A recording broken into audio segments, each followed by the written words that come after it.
Hello everybody, welcome to this Protection Insight podcast. Joining me today is Andy King from Zurich. How are you today, Andy?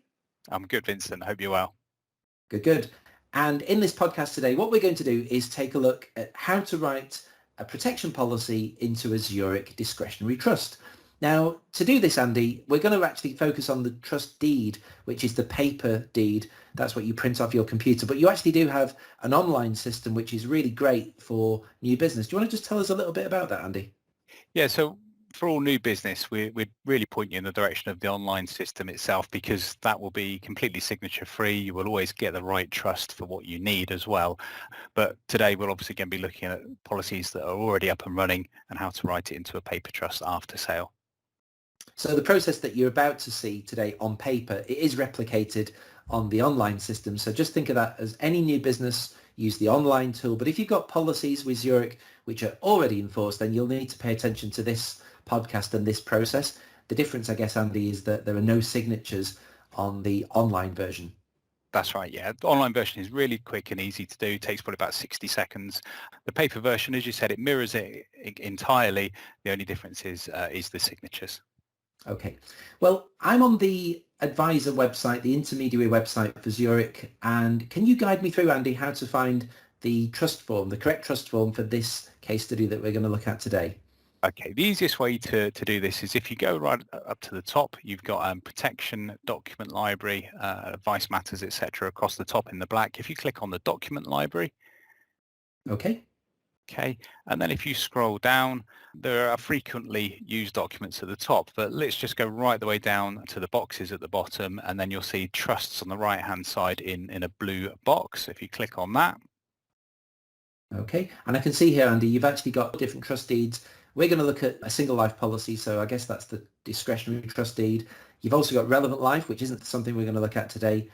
Survivorship trust deed, that's for joint life first death policies, and then business protection. Again, we're not going to look at that today.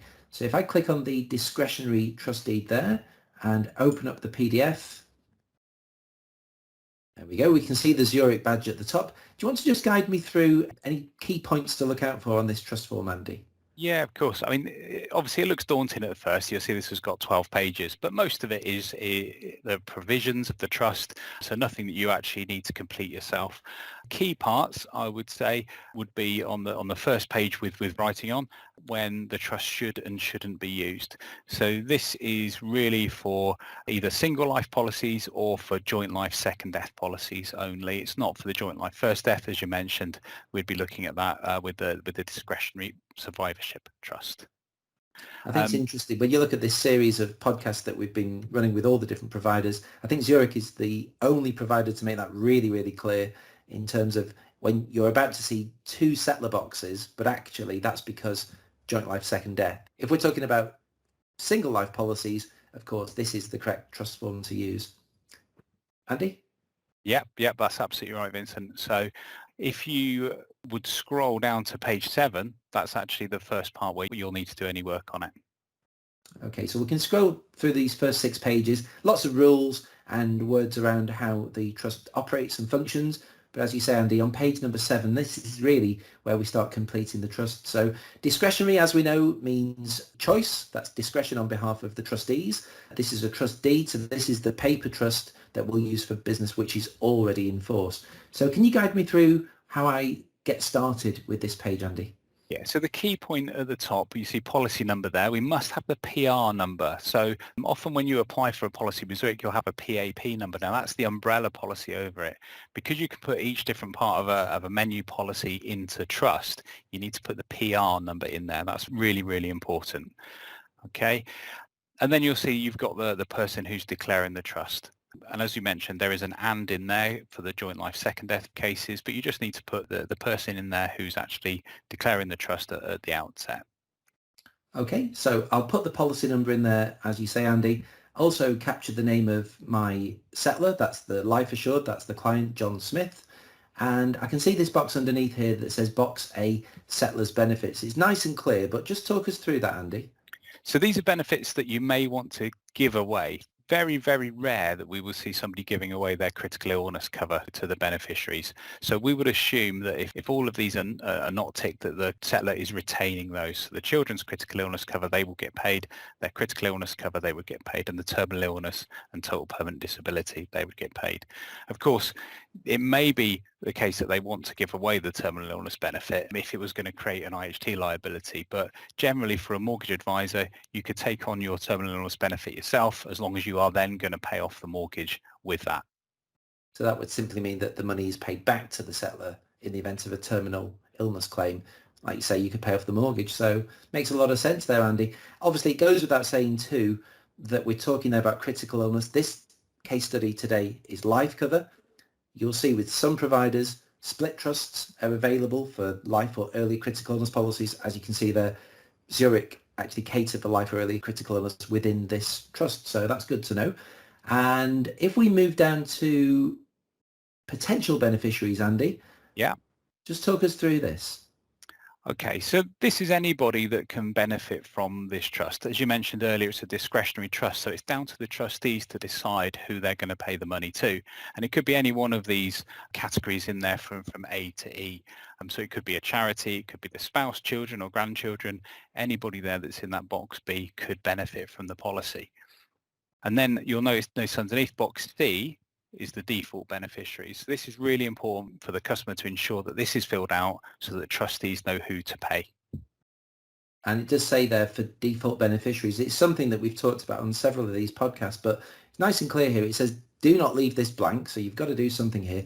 And there is some instructions back on page number 3.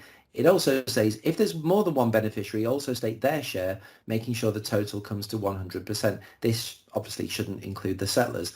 Now, in my case study, Andy, we've actually got an unmarried couple. So we've got John and his partner, Janet, and he actually wants the money to go to Janet, 100% of it. So I guess we'd put Janet's name as a default beneficiary. That's right. So in box B, the one above, you'll see the very bottom category is the person named in box C. So we would put Janet's name in there and 100% share there.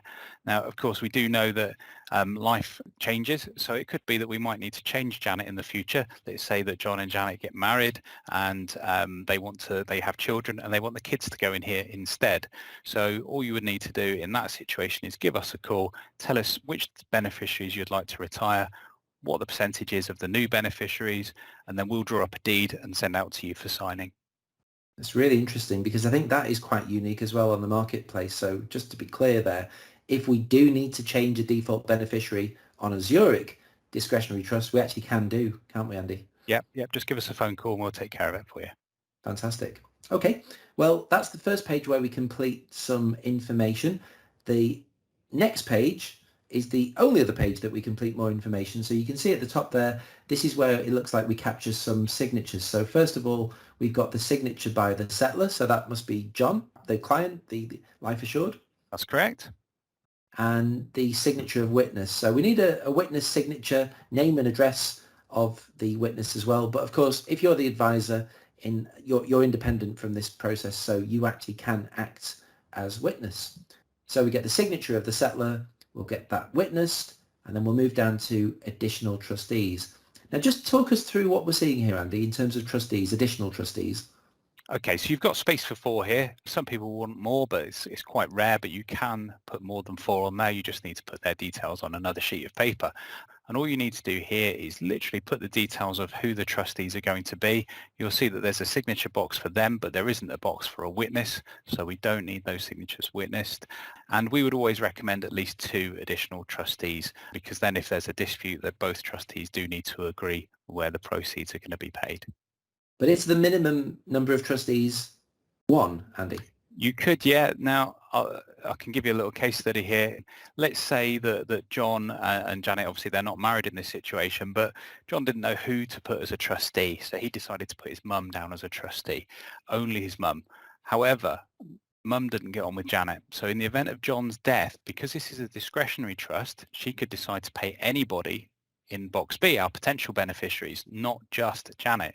So don't forget, one of those was any charity. So instead of giving the money to Janet, she could literally just give all of the funds away to a charity. So that's why we'd say, okay, have two trustees on here in addition to obviously the settler, because then they would need to agree on where the proceeds are going to go, and they will ensure then that the money can go to Janet. Of course, Janet could, in theory, challenge this legally because her name is down there, but then that would be down to a matter for the courts to decide and sort of defeats the object of having the policy into trust in the first instance.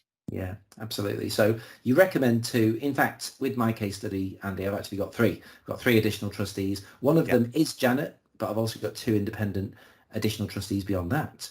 So if we get those details filled in there, we'll get the signatures of each of those trustees. We can see that we need the dates of birth for those trustees, and I've done all of that. What do I need to do next?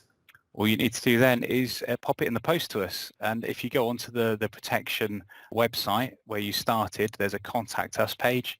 And on there, you have the address for protections operations, and you just pop it in the post to us. We'll then record the trust, check, obviously, make sure that it's all been completed correctly. And then we'll send the original trust form back out, and we'll take a copy for our files. Yeah. So just to be clear there, if this is a protection policy which is already in force, we do need to send the original trust form into Zurich, and they will return it back to you. That's great. So it was pretty straightforward to do that, Andy. Thank you so much for spending a bit of time running through that with me. Hope, obviously, advisors watching the podcast found that useful. So until next time, it's bye for now.